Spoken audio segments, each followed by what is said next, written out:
बिस्मिल्लाहिर्रहमानिर्रहीम, अस्सलाम वालेकुम। मैं हूं करामत मुगल और मेरे साथ हैं जमशेद कादर साहब। अडयाला जेल से अभी तशरीफ़ लाए हैं। वहां से खबरें तो 2 दिन से कुछ अच्छी नहीं आ रही, लेकिन जर्नलिस्ट हैं, कवर करते हैं, माहौल देख के आए हैं। बताइएगा, एक तो जो तोशाखाना केस का फैसला है 3 सफ़ात का, उसमें कानूनी सुकम क्या क्या मौजूद हैं और कैसे खान साहब की मौजूदगी में जज साहब ने ज़बरदस्ती ये फैसला जब सुनाया है तो कानून की कितनी धज्जियां बिखेरी गई हैं। अच्छा, अगर इस फैसले की जानिब चलें जो आज सुनाया गया, और गुज़श्ता रोज़ भी एक फैसला सुनाया गया था, तो आज अगर समाअत पे चलते हैं पहले, क्योंकि ये ऐसी खबरें हैं जो बंदा बताते हुए भी बड़े परेशानी का शिकार होता है कि किस तरह बंदा एक्सप्रेस करे, किस तरह जस्टिफाई करे जो आज हुआ है इस समाअत के दौरान। जब इमरान खान साहब को कमरा अदालत में लाया गया, जज मोहम्मद बशीर ने समाअत शुरू की, तो इमरान खान साहब अदालत पेश हुए और जज साहब की जानिब से पूछा गया कि आपका 342 का बयान किधर है। तो जज साहब ने कहा कि मुझे तो हाजिरी के लिए लाया गया है, मुझे वो डिप्टी जेल स्टूडेंट है अकरम, जो इमरान खान साहब को लेके आते हैं अदालत में और वापस लेके जाते हैं, उनकी स्पेशल ड्यूटी होती है इमरान खान साहब के साथ। तो उन्होंने कहा था मुझे जो अकरम ने बताया है, मुझे तो कहा है कि हाजिरी के लिए लेके जाना है, मुझे तो नहीं पता था मेरा। और फिर दोबारा पूछा गया जज साहब की जानिब से कि आपका 342 का बयान किधर है, आपने रिकॉर्ड करवाना है या नहीं। तो इमरान खान साहब ने कहा है कि मेरा जो 342 का बयान है वो तो कमरे में है, मुझे तो ये नहीं बताया गया कि मेरी वकला की टीम आ गई है और जो केस की समाअत है वो बाकायदा शुरू हो चुकी है कि मैं वो बयान रिकॉर्ड करवाऊँ। और उसके बाद जो है जज साहब की जानिब से कहा गया कि आप जो है अपना बयान जमा करवा दें 342 का। गुज़श्ता रोज 27 सवालात पर मुश्तमिल जो 342 का जो बयान होता है मुल्ज़म का हतमी बयान, उसका सवालनामा इमरान खान साहब को दे दिया गया था और उन्होंने जवाब थे वो भी तैयार कर लिए थे। इमरान खान साहब ने जो आज इस्तदा की अदालत के सामने कि मेरे वकला को आने दिया जाए और मैंने कुछ मुशावरत करनी है, उसमें अमेंडमेंट करनी है, चेंजिंग करनी है, जो मैंने अपने जवाबात लिखे हैं जो 27 सवालात दिए गए थे अदालत की जानिब से, तो उस पर मैंने मुशावरत करनी है, उसके बाद हम जमा करवा देते हैं, थोड़ा टाइम दे दें। अदालत ने कहा नहीं, अदालत का कीमती वक्त आप न जाया करें, आप जाएं। और उस डिप्टी स्टूडेंट को कहा कि आप जाएं और इनके साथ लेके जाएं और वो सवालनामा लेके आए, अदालत का कीमती वक्त ना जाया करें। अब इमरान खान की कानूनी क्या इस्तदा थी कि मेरे वकला को आने दिया जाए, मुझे मुशावरत करने दी जाए, उसके बाद में है वो सवालनामा जो आपने दिया था मैं उसका जवाब सबमिट कर देता हूँ। तो इमरान खान साहब रेडी थे।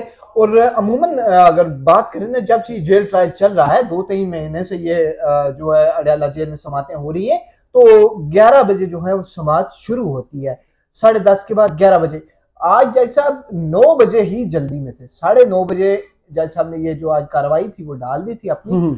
तो इमरान खान साहब वापस चले गए। और जब इमरान खान साहब ने रोस्टम पे खड़े होकर भी कहा कि मुझे तो डिप्टी सुप्रीम ने धोखा दिया है, ये कहा है। जब जज साहब ने कहा है कि आप जाएं डिप्टी सुप्रीम के साथ और अपने रूम से जो है वो 342 का बयान लेके आए, तो उस वक्त जब रोस्टम से नीचे उतरे खान साहब, तो खान साहब ने कहा अकरम तुमने मेरे साथ फ्रॉड किया है, तुमने कहा था कि ये जो 342 का बयान है इस वक्त नहीं जरूरत, मैं सिर्फ जो है आपकी हाजिरी लगवाने अदालत में लेके जा रहा हूँ।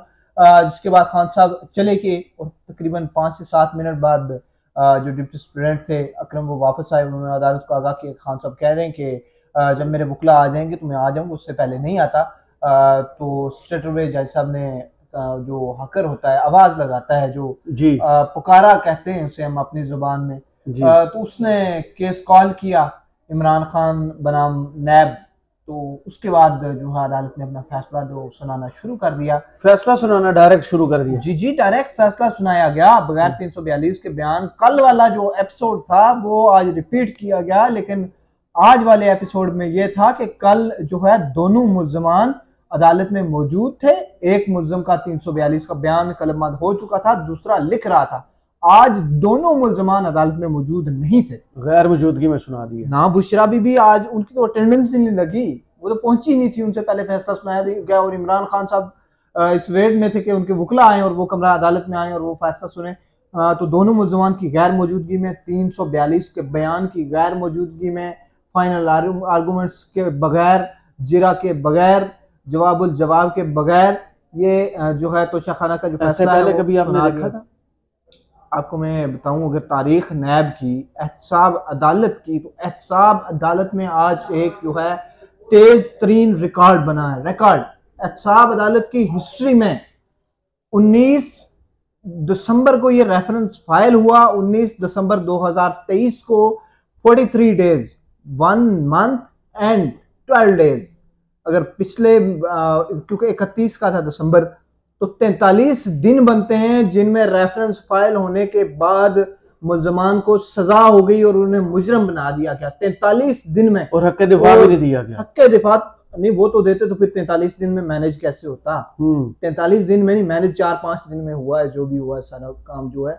उससे पहले तो रूटीन की चीजें चल रही थी, 2-3 दिन बाद समाअत होती थी। 2-3 दिन में जब दिन बहुत कम हो गए थे ना, असल में जो टारगेट था, आपको पता है कि नजम सेठी ने एक प्रोग्राम किया था कि 5 तारीख से पहले इमरान खान को साइफर में सजा दे दी जाएगी। तो साइफर के साथ उसको भी नथी करके स्पीड जो है वो, आपको पता है कि जब एक इंजन गाड़ी खींचता है तो वो स्पीड कम होती है, 2 इंजन लगा दे तो गाड़ी की स्पीड डबल हो जाती है। तो फिर ये 2 केस इकट्ठे करके गाड़ी की स्पीड इतनी तेज हुई कि जनवरी के महीने में ही जो है वो दोनों केसेस में सजा सुना दी गई। अब अगर इसकी लीगैलिटी पे चलें तो 43 दिन में इनको सजा हो गई दोनों को। अगर अब देखें तो एक तरह से इसको कहा जा सकता है कि ये वन साइडेड है। वन साइडेड इसको किस तरह से कह सकते हैं कि जो मुल्जम का होता है ना पॉइंट ऑफ व्यू, वो उसका होता है 342 का बयान, मुल्जम का जो अदालत के सामने किया जाता है। हाँ, और उसके खिलाफ जो गवाहान पेश किए जाते हैं, जितनी शहादतें पेश की जाती हैं, उसमें जो मुल्जम ने अपना मौकफ देना है कि ये गलत है मेरे खिलाफ, ये गलत है, ये मैं इसको एडमिट करता हूँ, इसको कंडेम करता हूँ। उसके बाद प्रोसिक्यूशन की जानिब से मुल्जम पे 342 के बयान पे जिरा की जाती है, और उसके बाद होता है फाइनल आर्गूमेंट्स होते हैं दोनों जानिब से, और उसके बाद होता है अगर जवाब की गुंजाइश होती है, उसके बाद जो है वो फैसले की जानिब जाया जाता है। लेकिन आज एक तो कैपिटल पनिशमेंट दी गई, गुज़श्ता रोज साइफर में कैपिटल पनिशमेंट नहीं दी गई थी।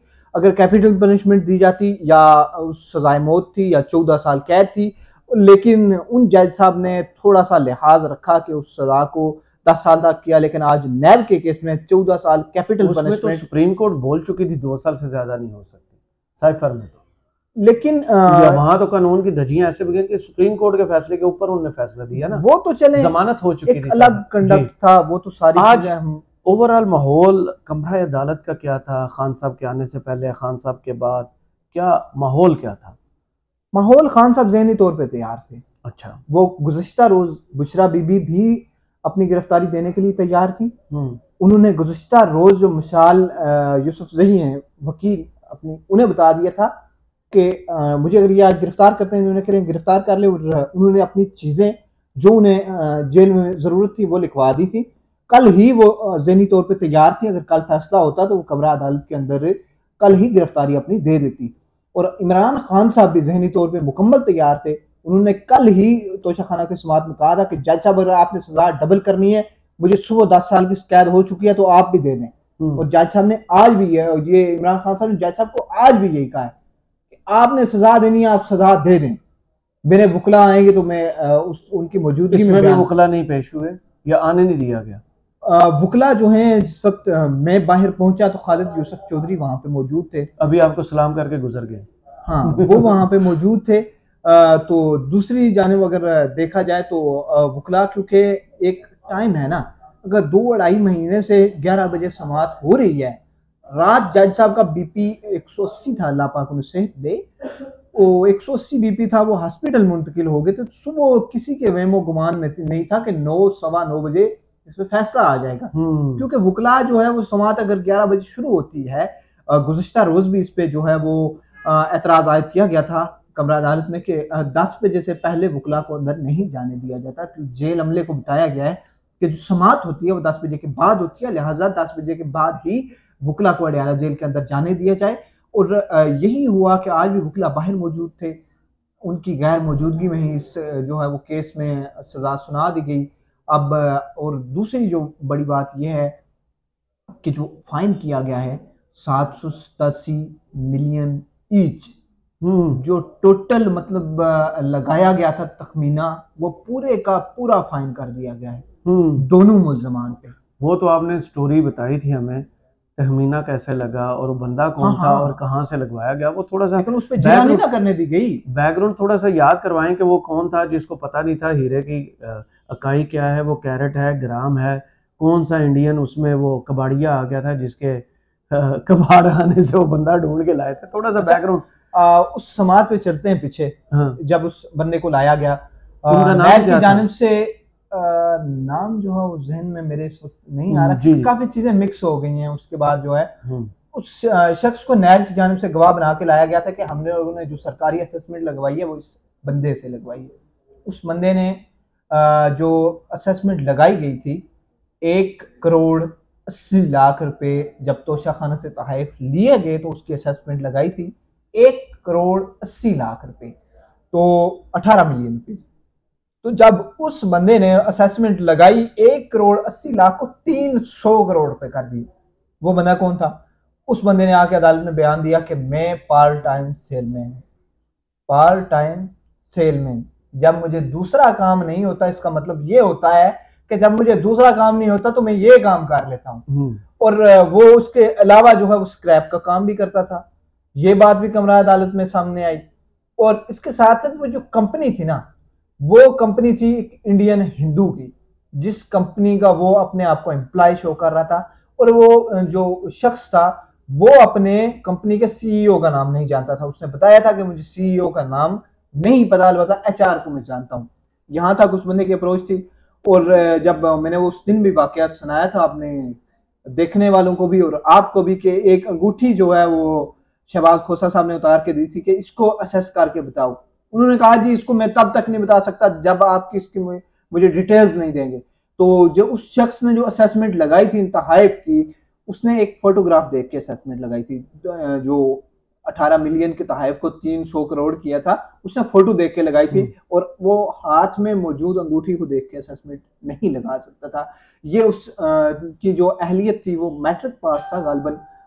उसने कमरा अदालत में अपनी तालीम बताई भी थी। मैट्रिक पास शख्स ने जो तखमीना लगाया वो जो 1,80,00,000 से 300 करोड़ रुपए कर दिए थे और उस शख्स पे जिरा करनी थी। और इमरान खान साहब ने गुज़श्ता समात में भी बड़े जो है इस चीज को इंसिस्ट किया था कि 2 बंदों पे मैं खुद जिरा करूंगा।